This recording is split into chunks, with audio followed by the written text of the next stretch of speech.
However, it's certainly true there will be a small minority of cases where people who have a low income living in a high value property could struggle.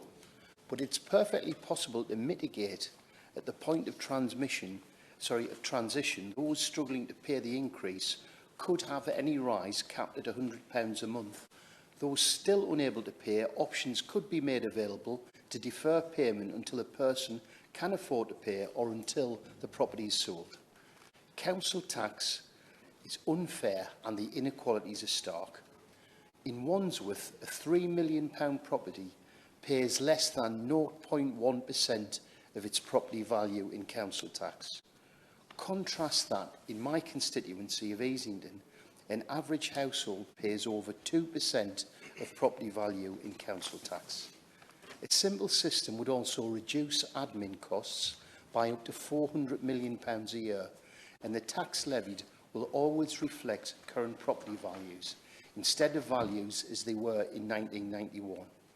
Councils would no longer be forced to chase down council tax debts from people who are unable to pay. This payment can be deferred under proportional property tax until the sale of the property. Council tax is one of the most unfair and regressive taxes, taking a disproportionate amount of money from communities and individuals that can ill afford to pay, but often have a much higher demand for council services.